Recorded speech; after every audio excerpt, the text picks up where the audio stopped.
Okay, we're going to look at the major economic systems in the world today.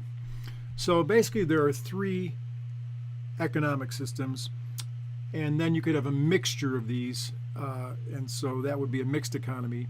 But before you can talk about a mixed economy, you need to know the three ingredients. What are the three basic economic systems? So the first one you're most familiar with, it's what we have in the United States. It's called a capitalist system, or a market economy, or a free market economy, or a free enterprise system. Those are all synonyms. They basically mean that freedom rules. I can start a business. I can charge what I want for my product. The supply and demand in the marketplace determines what the cost is. There's not governments telling people what to do. Freedom. Okay, the second form of government then is not centered on the individual and on freedom. It's the government. It's called a command economy. The government commands what happens. The government owns the factories. The government owns the utilities. They own the electricity. They own the oil. They own everything. Sometimes called communist or socialist. Those are really the names of government forms, communist and socialist, but they're sometimes used to talk about the economic system of a command economy. So market, individual freedom. Command, government. And then the third economic system, whereas market economies and command economies tend to have a lot of money. Things are developed. They've got new inventions and electricity and everything. In a third world country, you tend to have a traditional economy. You do what your dad did. There's not much money in the economy. It's underdeveloped. That's another name for it. So those are the three economic systems: market, individual; command, government; traditional, poor. And then you can have a fourth would be mixed. A mixture of, for instance, market and command would be the government in the U.S. bailed out GM, bailed out car companies. So those are private car companies owned by individuals, but the government gave them money. So that's a mixture of command and market economy. So market, command, traditional, and then a mixture of those. So let's look at this a little bit more deeply. There are three major economic systems. There's traditional economies that are usually poor. They're run by tradition and custom. Then there's market economies like the U.S., which are free enterprise. People are free to start businesses. People are free to buy what they want to buy. And the focus is on individuals and freedom.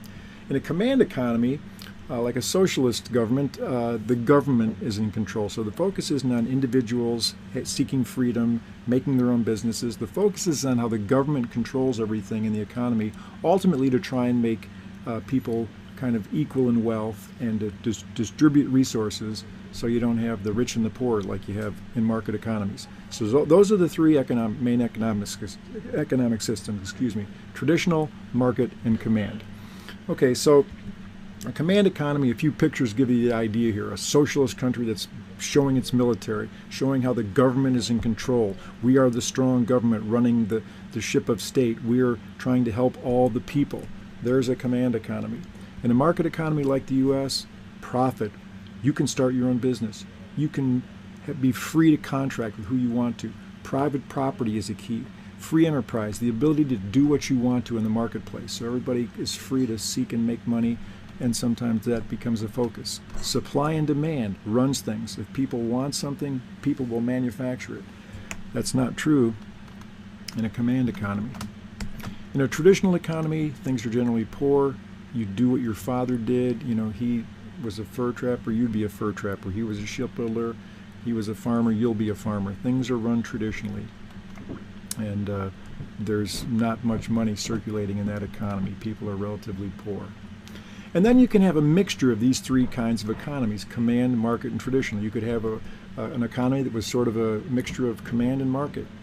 You could have a mixture of command and traditional. You could have a mixture of market and traditional. You could have a mixture of all three of them. And most economies in the world today are really a mix of these three. There's no perfect command economy or market economy. They're all mixed. All right, in these three economies, who makes the decisions? Well, in a traditional economy, decisions are done by tradition, custom. People provide for themselves. There's a low standard of living. That's how decisions are made. In a market economy, also called capitalism, decisions are made by individuals. They're free to seek businesses or do what they want to.